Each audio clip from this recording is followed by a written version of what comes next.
Hello बच्चों, welcome back to my YouTube channel Brains City. आज हम लोग पढ़ने जा रहे हैं बच्चों क्लास 9th का बहुत बहुत इंपॉर्टेंट चैप्टर है न्यूटन्स लॉ ऑफ मोशन। क्या पढ़ने जा रहे हैं? Force and Newton's law of motion. ये हम लोग चैप्टर देखने जा रहे हैं बच्चे। जब फोर्स और न्यूटन्स लॉ ऑफ मोशन का बात आता है तो बच्चे हम लोग न्यूटन साहब को और गैलीलियो गैलीली को जरूर याद करते हैं। क्यों? क्योंकि न्यूटन साहब क्या बोले? लॉज के बारे में दिए, first law of motion, second law of motion और थर्ड लॉ ऑफ मोशन। मतलब ये फोर्स के बारे में बताए बच्चे।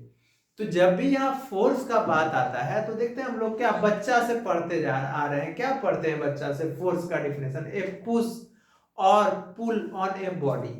पुश और pull on a body is called, क्या कहलाता है? फोर्स। मतलब हिंदी में घिंचाव अथवा धक्का को, घिंचाव अथवा धक्का को ही हम लोग बल कहते हैं। ठीक है, तो देखिए फोर्स का इफेक्ट क्या क्या हो सकता है। कोई भी बॉडी के मोशन को हम लोग चेंज कर सकते हैं, उसके शेप को चेंज कर सकते हैं, उसके डायरेक्शन को चेंज कर सकते हैं।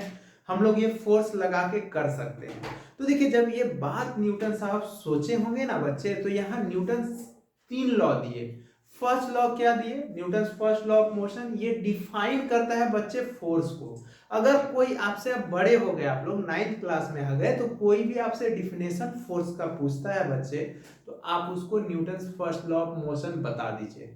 वही फोर्स का डिफिनेशन है, एकदम एक्यूरेट डिफिनेशन।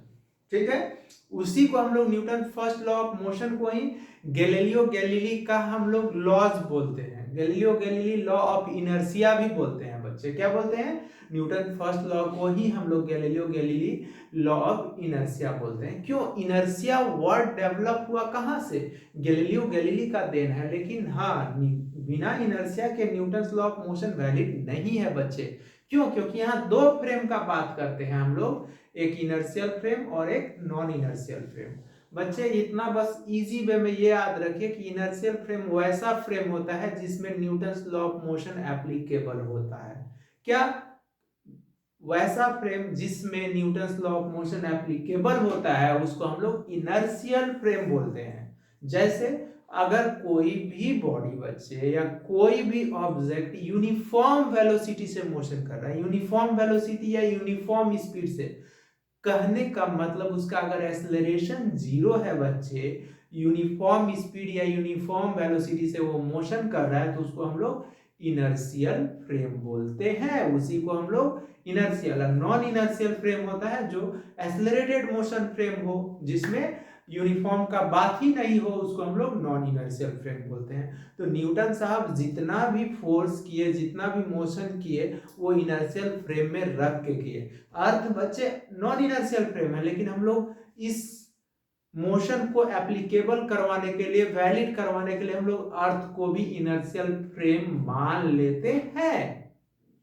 तो देखिए आप लोग से फोर्स पूछेगा बच्चे, आते हैं फोर्स, इसके बाद इनर्शिया पे आते हैं, तब इफेक्ट ऑफ फोर्स पे। तो देखिए फोर्स हम लोग क्या, तो हम लोगों से Newton first law of motion जब भी पूछेगा, आप लोग बहुत सोचते होंगे कि क्या न्यूटन साहब के सर पे एप्पल नहीं गिरा होता, ना आज हम लोगों को ग्रेविटेशन पढ़ना पड़ता। न्यूटन साहब का प्रेजेंस ऑफ माइंड बच्चे, दिमाग जो था ना, बहुत ज्यादा शार्प था। बच्चा में वैसा नहीं थे वो। आपको देखिएगा बायोग्राफी जो है न्यूटन लॉ का अपलोड है, आप देख सकते हैं। तो देखिए Newton first law of motion को क्या बोले, ये कैसे डिफाइन किए। देखिए हम लोग भी रेस्ट में रहना चाहते हैं, बिंदास होके जीना चाहते हैं। अगर मेरे पिताजी के पास पैसा होता, अनाप शनाप पैसा होता, तो काहे का काम करते? आराम से सो के जगते, ड्राइवर को बोलते रे गाड़ी निकाल, चल चाय पीने जाना है। आराम से महंगा डेली 2 दिन में 2-3 बार गाड़ी चेंज करते, कपड़ा चेंज करते, मस्ती से रेस्टोरेंट जाते, घूमते, खाते पीते, मस्ती करते। काहे का पढ़ते? नहीं पढ़ते हम लोग, आप लोग भी नहीं पढ़ते। लेकिन आप लोग पे बच्चे एक्सटर्नल फोर्स काम कर रहा है। कौन एक्सटर्नल फोर्स काम कर रहा है? मम्मी पापा का, गार्जियन का, समाज का, कि मेरा बेटा बड़ा होके इंजीनियर बनेगा, डॉक्टर बनेगा, साइंटिस्ट बनेगा, नेता बनेगा, तो वो एक्सटर्नल फोर्स इंसान को महान बनाता है, आगे लेके जाता है, वही एक्सटर्नल फोर्स। तो यहीं पे न्यूटन्स लॉ ऑफ मोशन का भी हम लोग जो बात कर रहे हैं बच्चे, इसी पे है। क्या है? Newton first law of motion ही हम लोगों के लाइफ से रिलेटेड है डिफिनेशन। क्या? कोई भी चीज, दुनिया का कोई भी चीज रेस्ट में रहना चाहता है। क्या रहना चाहता है? रेस्ट में रहना चाहता है, जब तक कि उस पर कोई एक्सटर्नल फोर्स काम नहीं करे, या वो एक समान गति से, एक समान स्पीड से मोशन ना करे। उसी को तो हम लोग क्या बोलते हैं? Newton first law of motion बोलते हैं। देख लीजिए, वही लिखे हैं, देखिए, ए बॉडी एट रेस्ट, देख रहे हैं ना, a body at rest will remains at rest, मतलब रेस्ट में, विरामावस्था में है या विरामावस्था में रहना चाहता है। ए बॉडी इन मोशन, अगर मोशन में है तो continue in motion in a straight line. कैसा straight line? With a uniform speed. बच्चे, यूनिफॉर्म स्पीड मतलब when a body covered equal distance in equal interval of time, unless it is compelled by a external force to change its state of rest और uniform motion. मतलब जब तक कि उस पर कोई एक्सटर्नल फोर्स काम कर देता है, काम करके एक्सटर्नल फोर्स उसको कंपेल्ड करता है, बाध्य करता है कि तुम मोशन करो या रेस्ट में रहो, लेकिन मोशन करो तो यूनिफॉर्म स्पीड से करो। मोशन ऑल्सो कॉल्ड क्या कहलाता है? Newton first law of motion also define क्या करता है? Law of inertia. आया बात समझ में बच्चे? तो Newton first law of motion क्या करता है? लॉ ऑफ इनर्शिया को भी डिफाइन करता है, Newton first law of motion को भी डिफाइन करता है, फोर्स को भी डिफाइन करता है। अब इनर्शिया क्या होता है बच्चे? देखिए, इनर्शिया का मतलब होता है बच्चे, जड़त्व का सिद्धांत इसी को बोलते हैं ना। इनर्शिया का मतलब, आप लोग मेला उला या यज्ञ देखने गए होंगे तो देखते हैं, यज्ञ में क्या करता है ना, एक लोटा ले लेता है, लोटा पे कार्डबोर्ड रख देता है, उसके बीच में सिक्का डाल देता है, बोलता है कि उंगली से मारो। ये उंगली से मारोगे, अगर सिक्का बाहर चल गया तो 1 रुपया का 2 रुपया तुमको देंगे, और अंदर गिर गया तो वो मेरा। सोचिए, वो मूर्ख है लेकिन न्यूटन्स लॉ ऑफ मोशन को अच्छे से जानता है, इसीलिए तो अप्लाई कर रहा है। तो हम लोग जितना ज्यादा एक्सटर्नल फोर्स देंगे तो कार्डबोर्ड उतना स्पीड में बाहर चल जाएगा बच्चे, और सिक्का गिर जाएगा पानी में। क्यों? सिक्का का जड़त्व है कि वो रेस्ट में रहना चाहता है। या हम लोग अभी ठंडी का मौसम चल रहा है, देखते हैं ऊनी कपड़ा, उलेन कपड़ा को जब स्टिक से मारते हैं ना, देखिएगा, छड़ी से मारिएगा तो डस्ट गिरना चालू हो जाता है, तो वहां छड़ी एक्सटर्नल फोर्स का काम करता है और वो गिरना चालू हो जाता है डस्ट। या देखते हैं कॉपी, किताब पे किताब रखा रहता है, नीचे वाला किताब को आप पकड़ के जितना स्पीड में पीछे खींचते हैं, जितना स्पीड में, ऊपर वाला किताब ज्यों का त्यों रह जाता है और नीचे वाला बाहर आ जाता है। तो ये सब क्या है बच्चे? इनर्शिया है। इनर्शिया मतलब ये जो होता है, डिपेंड्स करता है मास पे। अगर कोई बॉडी लाइटर है, अगर हल्का है तो उसका इनर्शिया भी कम है, अगर कोई बॉडी भारी है तो उसका इनर्शिया भी ज्यादा है। देखते हैं ट्रेन और ब्लोरो का टक्कर होता है, सबसे ज्यादा बर्बाद कौन होता है? ब्लोरो होता है। क्यों? ट्रेन स्पीड भी नहीं रहता है तब पर भी। क्यों ऐसा होता है बच्चे? क्योंकि ट्रेन का इनर्शिया ज्यादा है, क्योंकि उसका मास ज्यादा है। तो देखिए, इनर्शिया क्या है? It is the properties of a body due to which it resists a change in its state of rest or of uniform motion।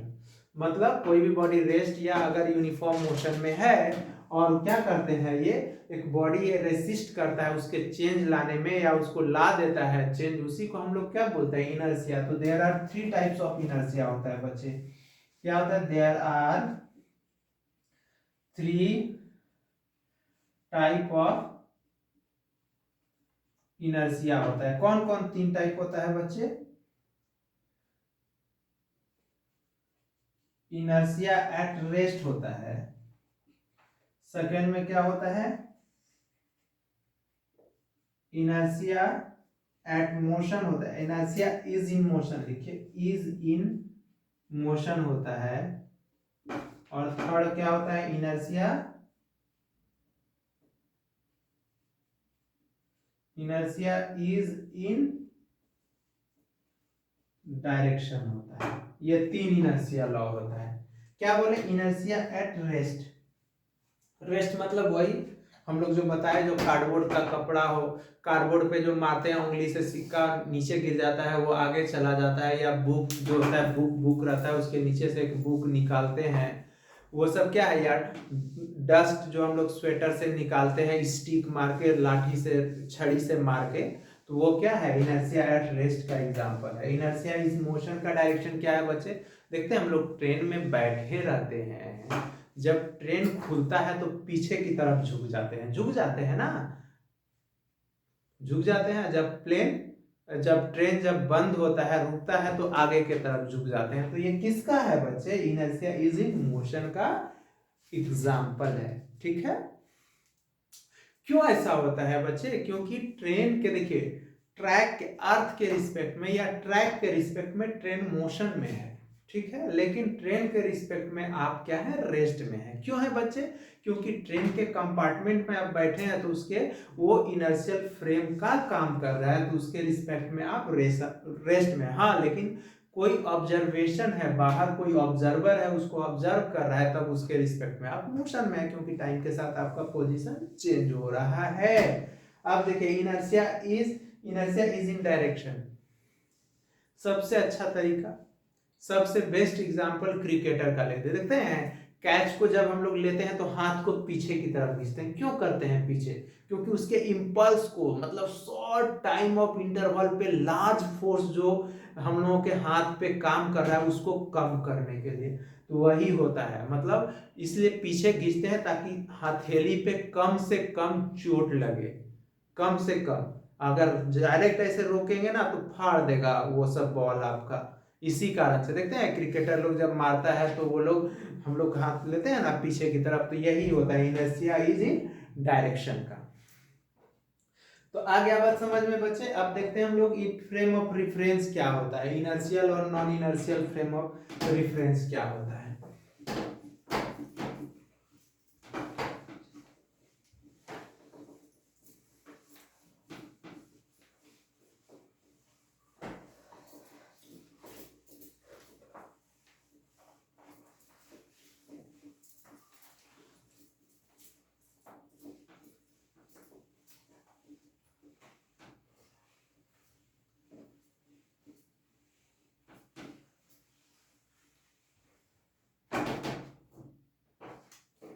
Frame of reference,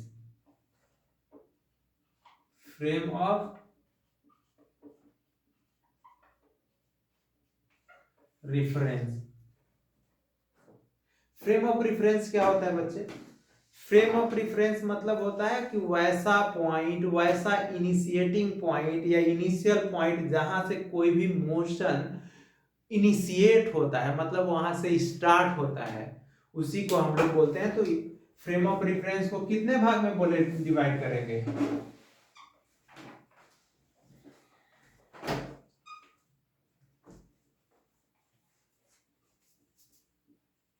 inertial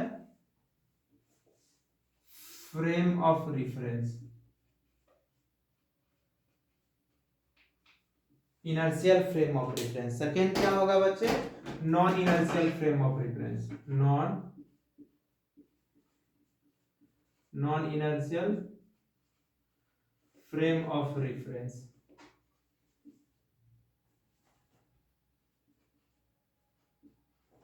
non inertial, तो इनर्शियल फ्रेम ऑफ रेफरेंस क्या बोले, कि वैसा frame में जिसमें Newton's law of motion applicable हो। तो frame क्या होता है इसमें, न्यूटन्स लॉ ऑफ मोशन क्या होता है बच्चे, इसमें आर एप्लीकेबल होता है। तीनों लॉ के बिना, न्यूटन्स लॉ ऑफ मोशन के बिना, तीनों लॉ न्यूटन्स का के बिना जीवन संभव है बच्चे। एवरीडे लाइफ में हम लोग उसका तीनों लॉ का, न्यूटन साहब के तीनों लॉ का यूज करते हैं बच्चे, तीनों लॉ का। तो न्यूटन लॉ ऑफ मोशन हो गया, आर एप्लीकेबल होगा, न्यूटन लॉ ऑफ मोशन क्या होगा, आर एप्लीकेबल होगा। और फिर कैसा मोशन होगा, यूनिफॉर्म स्पीड से। फ्रेम जो होगा, मोशन जो होगा, मूव जो करेगा पार्टिकल्स, कैसा, यूनिफॉर्म स्पीड होना चाहिए, यूनिफॉर्म स्पीड मतलब या यूनिफॉर्म वेलोसिटी से, मतलब दैट इज कहने का मतलब बच्चे इसका एक्सेलरेशन फ्रेम का क्या होना चाहिए 0 मीटर पर सेकेंड। मतलब द ऑब्जेक्ट क्या करेगा, मूव करेगा। इनर्शियल फ्रेम में क्या होगा, वैसा फ्रेम जिसमें मोशन क्या हो, यूनिफॉर्म हो, यूनिफॉर्म स्पीड से मोशन करे। ठीक है, तो यूनिफॉर्म स्पीड से समझ में आ गया कि इनर्शियल फ्रेम क्या होगा, Newton's law of motion are applicable होगा। कैसा मोशन होगा, यूनिफॉर्म स्पीड या यूनिफॉर्म वेलोसिटी से मूव करेगा पार्टिकल, और एक्सेलरेशन उसका क्या होगा 0। ये एक्सेलरेटिंग मोशन होता है। क्या होता है इसमें, Newton's law of motion, Newton's law of motion are not applicable, applicable नहीं होता है। दूसरा क्या होता है बच्चे, ये एक्सेलरेटिंग फ्रेम होता है, एक्सेलरेटिंग फ्रेम होता है। मतलब दैट इज कहने का मतलब वेलोसिटी इसका क्या होता है, कांस्टेंट नहीं होता है, कांस्टेंट नहीं होता है। इसका एक्सेलरेशन जो होता है 0 नहीं होता है बच्चे। इसी को हम लोग क्या बोलते हैं, नॉन इनर्शियल फ्रेम बोलते हैं। अर्थ क्या है, अर्थ नॉन इनर्शियल फ्रेम है बात समझ में। तो याद आ गया कि अगर आपसे पूछेगा कि न्यूटन्स लॉ ऑफ मोशन कब एप्लीकेबल है, न्यूटन्स लॉ ऑफ मोशन का डिमेरिट्स क्या है, तो बोलेगा कि Newton's law of motion only applicable होता है इनर्शियल फ्रेम के लिए। वैसा फ्रेम जो यूनिफॉर्म स्पीड या यूनिफॉर्म वेलोसिटी से मूव करता हो, जिसका एक्सेलरेशन 0 हो, उसको इनर्शियल फ्रेम बोलेंगे। ठीक है, और नॉन इनर्शियल फ्रेम बोलेगा कि जिसमें जो एक्सेलरेटिंग फ्रेम हो, जिसका एक्सेलरेशन 0 नहीं हो, कांस्टेंट नहीं हो, जिसका वेलोसिटी भी कांस्टेंट नहीं हो, उसको हम लोग नॉन इनर्शियल फ्रेम बोलते हैं। अब हम लोग बात करते हैं बच्चे इफेक्ट ऑफ फोर्स के बारे में।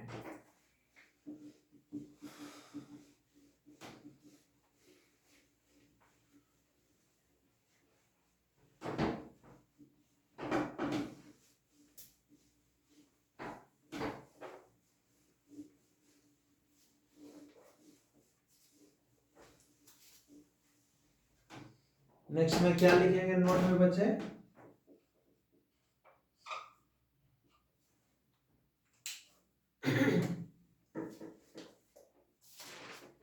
इनर्शिया जो होगा इज, इनर्शिया इज क्या होगा, डिपेंड्स करेगा, डिपेंड्स ऑन मास। किस पे डिपेंड्स करेगा बच्चे, मास पे। मतलब हैवियर बॉडी क्या होगा, हैव मोर इनर्शिया होगा। मतलब ये इनर्शिया क्या है बच्चे, इट इज मास। इनर्शिया जो होता है, inertia is a mass, mass measurable physical quantity होता है।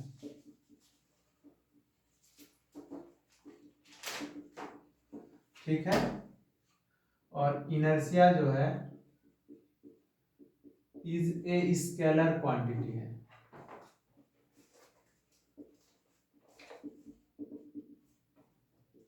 और ऐसा यूनिट जो होगा इनर्शिया का क्या होगा, इस केजी होगा। क्या होगा बच्चे, केजी होगा, किलोग्राम होगा। ठीक है, अब हम लोग बात करते हैं किसका, इफेक्ट ऑफ फोर्स के बारे में।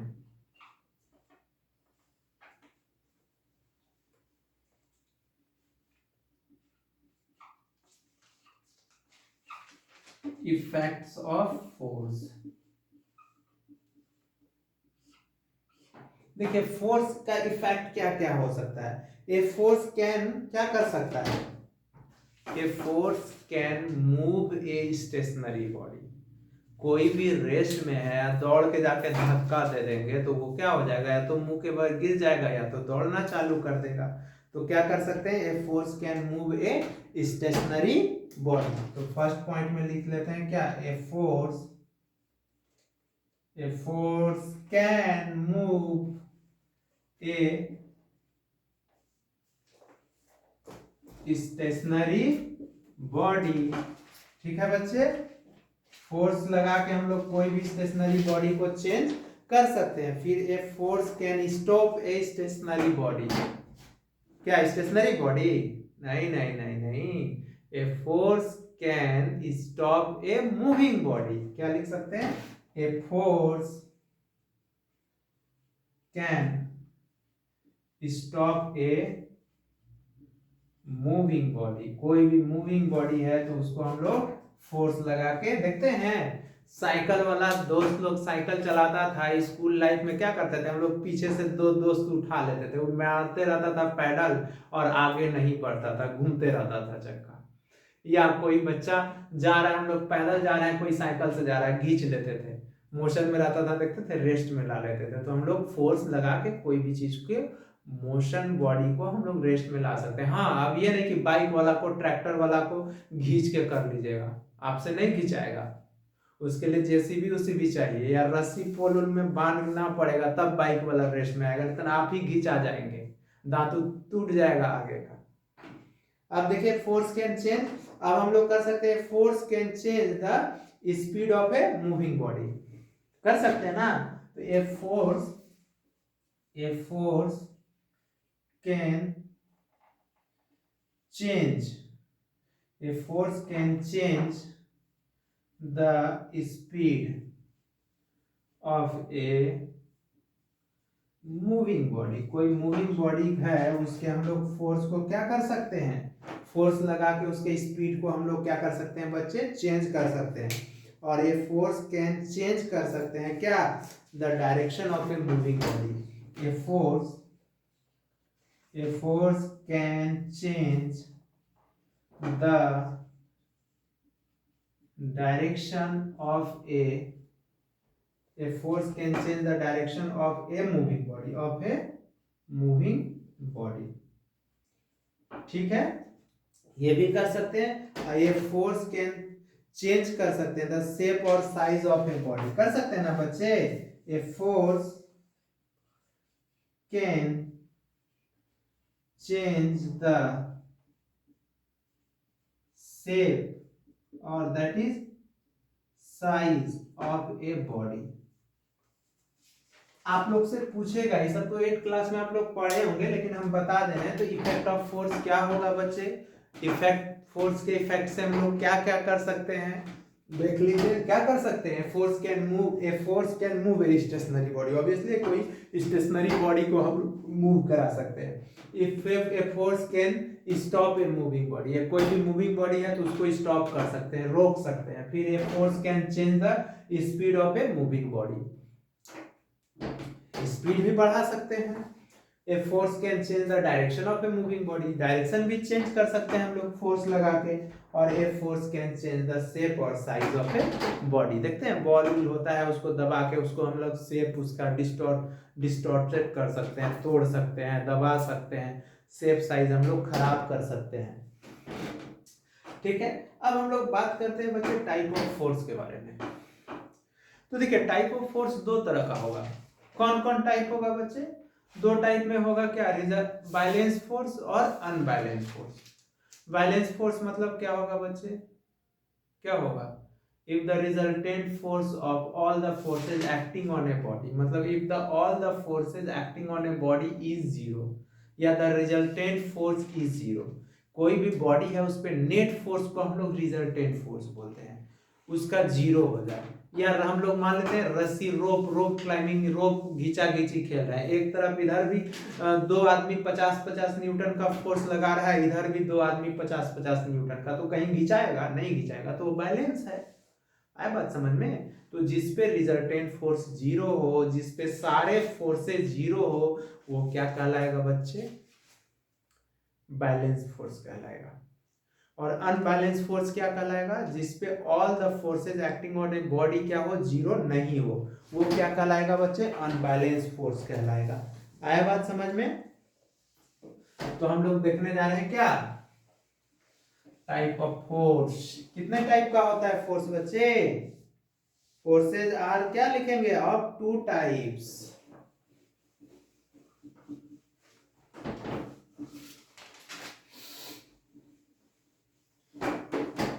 क्या बोले? बैलेंस फोर्स मतलब जो स्टेबल इक्विलिब्रियम में हो। स्टेबल मतलब कॉपी किताब को कोई टेबल पे रख दिए हैं, उसको सालों साल छू नहीं रहे हैं, उठा नहीं रहे हैं, उसी तरह पड़ा हुआ है, तो उसमें कोई भी एक्सटर्नल फोर्स काम नहीं कर रहा है, तो क्या है? बैलेंस है। बैलेंस है, उसका पोजीशन चेंज नहीं होगा, तो वो बैलेंस है। तो क्या बोले? फोर्सेस, फोर्सेस आर ऑफ, क्या लिखे? Forces are of two types. कौन कौन टाइप्स होगा बच्चे? फर्स्ट में बैलेंस्ड फोर्स और सेकेंड में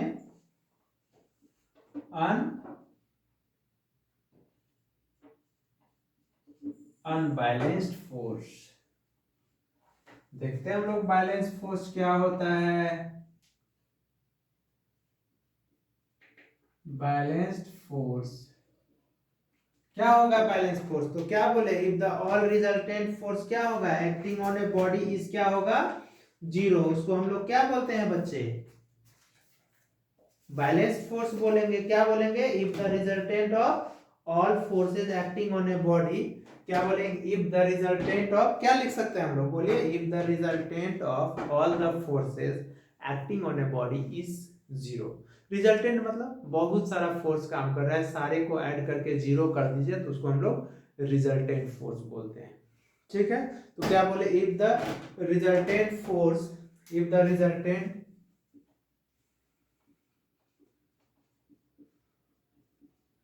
रिजल्टेंट ऑफ, क्या बोले? If the resultant of all the forces, all the forces acting on a body, क्या बोले बच्चे? If the resultant of all the forces acting on a body is zero, acting on a body is zero, क्या हो? Zero हो। तो zero होगा तो the forces are called, क्या कहलाएगा? The forces are, the forces are called, क्या कहलाएगा? कॉल्ड बैलेंस्ड फोर्स कहलाएगा। क्या कहलाएगा बच्चे? Balanced force. जैसे कि मान लेते हैं ना, ये टेबल है,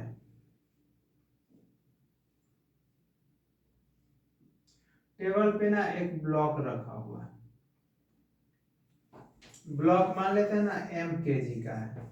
तो देखिए इधर से जो है ना बच्चे, मान लेते हैं 10 न्यूटन का फोर्स काम कर रहा है, इधर से भी मान लेते हैं 10 न्यूटन का काम कर रहा है, इधर से मान लेते हैं 50 न्यूटन का काम। ऐसा यूनिट जो होता है फोर्स का, नीचे से ग्रेविटी का 50 न्यूटन का फोर्स काम कर रहा है। तो देखिए सारे फोर्स ये एक दूसरे को कट कर देगा, इक्वल एंड अपोजिट है, ये दूसरे को कट कर देगा, इक्वल एंड अपोजिट है। ब्लॉक जहां का तहां रह जाएगा, वो चेंज नहीं होगा उसका पोजीशन। तो उसी को हम लोग क्या बोलते हैं बच्चे?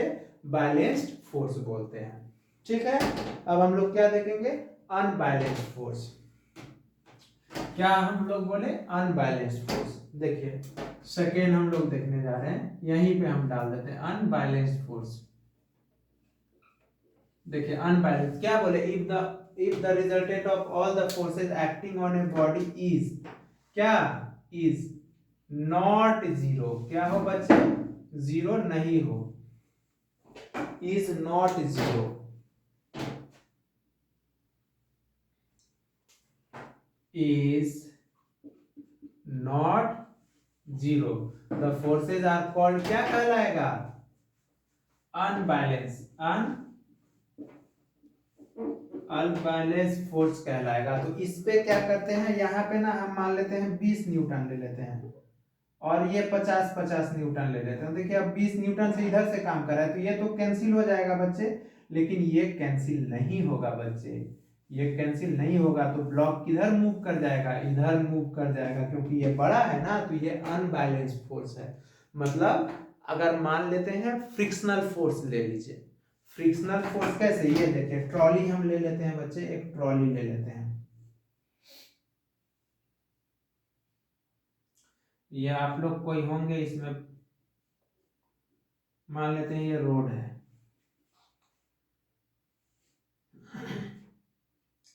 तो देखिए ये बॉडी v वेलोसिटी से इधर मोशन कर रहा है, तो इसमें फ्रिक्शनल फोर्स दोनों टायर पे बच्चे किधर लगेगा, F क्या है, ये फ्रिक्शनल फोर्स है। तो ये अनबैलेंस फोर्स है बच्चे, ये कभी भी जीरो नहीं होगा, ये सब एक्सटर्नल एजेंट का काम करता है, ये कभी भी जीरो नहीं होगा। तो ये क्या कहलाएगा बच्चे, इसको हम लोग क्या बोलेंगे, अनबैलेंस फोर्स बोलेंगे। है बात समझ में। चलिए तो हम लोग देख लिए बैलेंस फोर्स। कोई भी पूछे बोलेगा कि अरे रिजल्टेंट फोर्स जो all the forces acting on a body is zero is called resultant force, is called balance force, और all the forces acting on a body is not zero is called क्या कहलाएगा, unbalance force. ठीक है।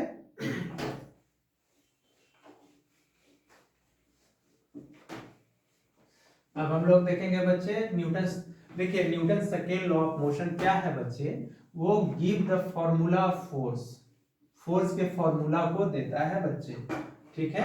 और Newton third law of motion हम लोगों के nature के बारे में, एक्शन रिएक्शन के बारे में बताता है कि कोई भी चीज पे हम एक्शन लेंगे तो वो चीज हम पे रिएक्शन भी लेगा।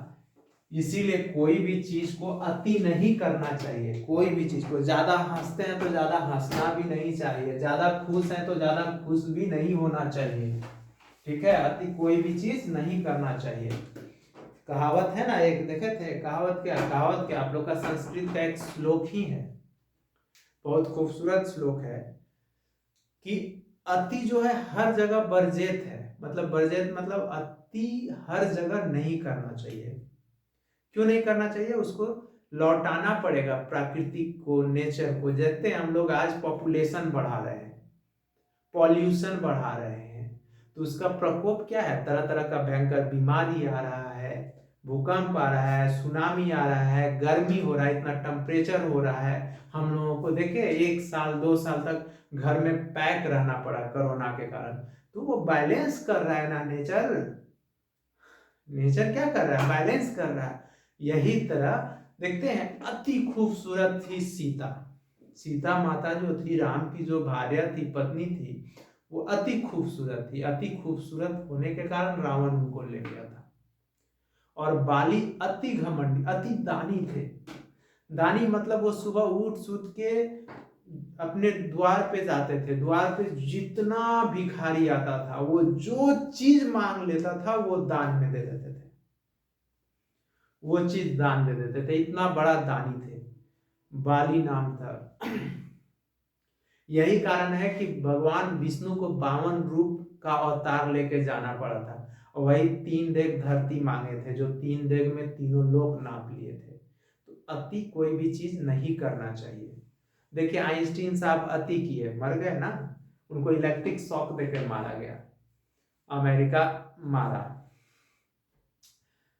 गैलीलियो गैलीली को पिसा के टावर से लटका के मारा गया, मारा गया ना। ये सब नेचुरल डेथ नहीं है कोई भी साइंटिस्ट का, सब लोग कोई लोग को मारा गया है। आया बात समझ में।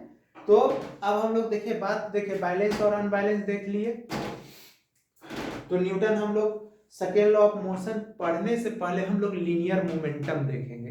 क्या देखेंगे, लीनियर मोमेंटम, जिसको हम लोग मोमेंटम भी बोलते हैं। इसको मोमेंटम बोलते हैं, पी। क्या बोलते हैं, मोमेंटम पी। क्या होता है मोमेंटम बच्चे, it is equal to the, it is equal होता है to the product of mass and velocity, इस कॉल क्या कहलाता है, मोमेंटम, या ऑल्सो कॉल्ड लीनियर मोमेंटम भी बोल सकते हो, लीनियर मोमेंटम। ठीक है। इट इज क्या होगा बच्चे, डिनोटेड बाय पी होगा। तो मैथमेटिकली इसका फॉर्मूला क्या होगा,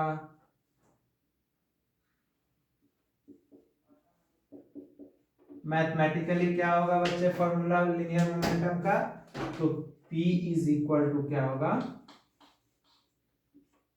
P is equal to mass into velocity होगा, mass into velocity, where P is equal to momentum है, m is equal to mass है ऑफ बॉडी या पार्टिकल्स जो भी हो, और v क्या है, वेलोसिटी है।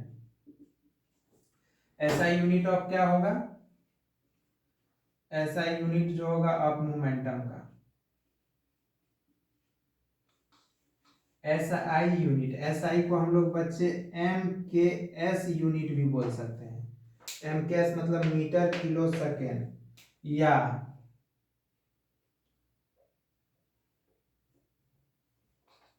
मीटर किलो सेकेंड, या SI unit of momentum is equal to क्या होगा बच्चे, मोमेंटम इसको हम लोग लिख सकते हैं P इज इक्वल टू क्या होगा, मास का केजी और वेलोसिटी का मीटर पर सेकेंड, और सीजीएस यूनिट क्या होगा बच्चे, centigram second. CGS unit of momentum क्या होगा, सीजीएस यूनिट ऑफ मोमेंटम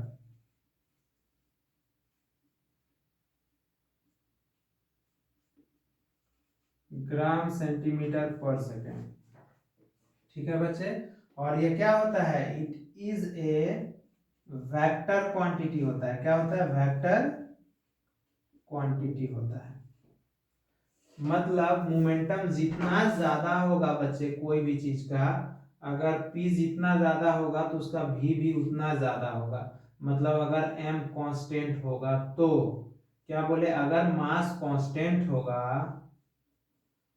तो बच्चे P directly proportional to V होगा। मतलब कोई भी पार्टिकल्स का वेलोसिटी जितना ज्यादा होगा उसका मोमेंटम भी उतना ज्यादा होगा। हिंदी में हम लोग मोमेंटम को संवेग बोलते हैं। ट्रेन का वेलोसिटी जितना ज्यादा होगा, देखते हैं बोलेरो स्कॉर्पियो का टक्कर उतना खतरनाक होता है, देखने लायक, मतलब दिल दहल जाएगा, जिसको बोलते हैं गर्दा उड़ा देता है। तो वही है कि मास अगर कांस्टेंट होगा तो ऐसा होगा बच्चे। ठीक है, देखिए नेक्स्ट हम लोग, आ गया बात समझ में।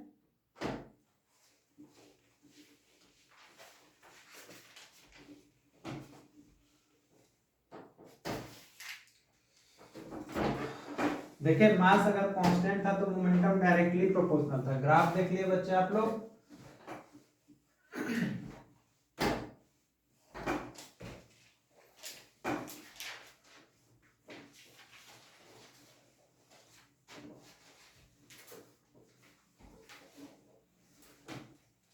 अब देखिए P इज इक्वल टू क्या है फॉर्मूला, हम लोग देखे P is equal to M into V था।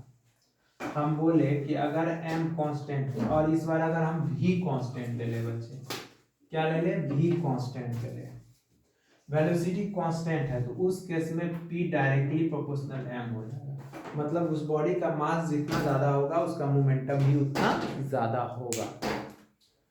मतलब वेलोसिटी अगर कांस्टेंट है तो, ठीक है, ऐसे एग्जांपल लेते हैं, वेलोसिटी कांस्टेंट रख लेते हैं, ठीक है। एक बुलेट को फायर करते हैं 300 मीटर पर सेकंड के स्पीड से, 300 मीटर पर सेकंड के स्पीड, वो 10 ग्राम का बुलेट है, और एक बुलेट जो है 100 ग्राम का है, और उसको भी 300 मीटर पर सेकंड के स्पीड से करते हैं, दोनों का वेलोसिटी सेम रखते हैं, तो क्या होगा बच्चे, जहां पे वो जाके जिस टारगेट को हिट करेगा वो जाके लगेगा, उस चीज को ज्यादा बर्बाद करेगा जिसका मास ज्यादा होगा। ठीक है बच्चे, तो इसका ग्राफ क्या होगा, मतलब P और M का ये भी डायरेक्टली प्रोपोर्शनल हो जाएगा। मतलब P डायरेक्टली प्रोपोर्शनल, मतलब P डायरेक्टली मतलब P बढ़ेगा तो बच्चे M भी बढ़ेगा, P घटेगा तो M भी घटेगा, ये मतलब होता है। और अगर बच्चे इफ P ही कांस्टेंट हो जाए बच्चे, P ही क्या हो जाए, कांस्टेंट हो जाए, तो M इंटू V बराबर भी तो कांस्टेंट हो जाएगा, तो V is equal to constant बटे M हो जाएगा। मतलब V inversely proportional to M हो जाएगा।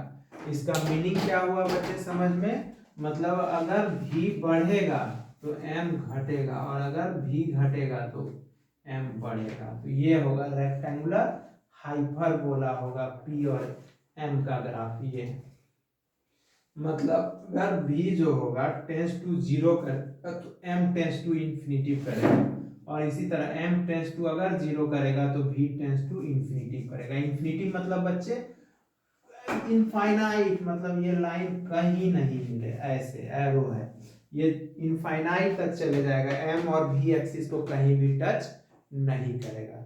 आया बात समझ में?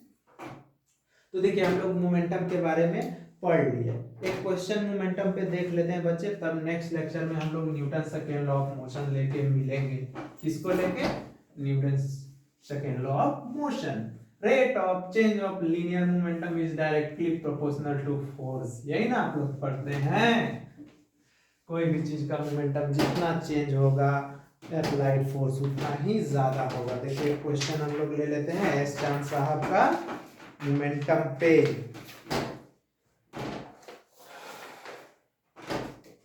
क्वेश्चन क्या है बच्चे? What is the momentum of a man of mass 75 KG है, 75 केजी है, व्हेन he was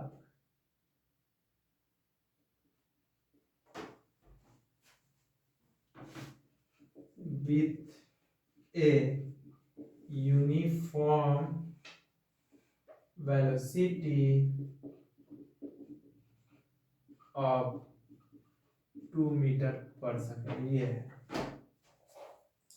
तो देखिए बच्चे गिवन में क्या कह रहा है, एक आदमी का मोमेंटम क्या होगा? वो आदमी 75 केजी का है और कितना स्पीड से मोशन कर रहा है, चल रहा है 2 मीटर पर सेकेंड की स्पीड से। तो गिवन में मास ऑफ मैन कितना दिया हुआ है? 75 केजी दिया हुआ है, ठीक है। और बच्चे वेलोसिटी ऑफ मैन क्या है बच्चे? v बराबर 2 मीटर पर सेकेंड है। तो मोमेंटम क्या हो जाएगा बच्चे? Momentum p is equal to क्या पढ़े? Mass into velocity. तो 75 केजी और वेलोसिटी है 2 मीटर पर सेकेंड, इनटू है तो कितना होगा? 5 टू जा 10, 7 टू जा 14 और एक कैरी था 50, 150 केजी मीटर पर सेकेंड। ये हो गया इसका मोमेंटम। इतना केजी इतना मोमेंटम एक्सर्ट कर रहे होंगे वो। चलिए बच्चे देख लिया आप लोग। ये क्लास को यहीं पे रोकते हैं हम। नेक्स्ट लेक्चर में हम लोग नेक्स्ट चीज लेके मिलेंगे Newton second law of motion के साथ। तब तक आप लोग अपने अच्छे से ख्याल रखिए और अपने शुभम सर के ब्रेन सिटी चैनल पे भी ध्यान दीजिए। मेरे चैनल को लाइक कीजिए, सब्सक्राइब कीजिए, दोस्त को बताइए, बोलिए इस चैनल पे बहुत अच्छा पढ़ाई होता है। किसका? फिजिक्स का, मैथ का, 9th का, 10th का, 11th का, 12th का। चलिए बाय।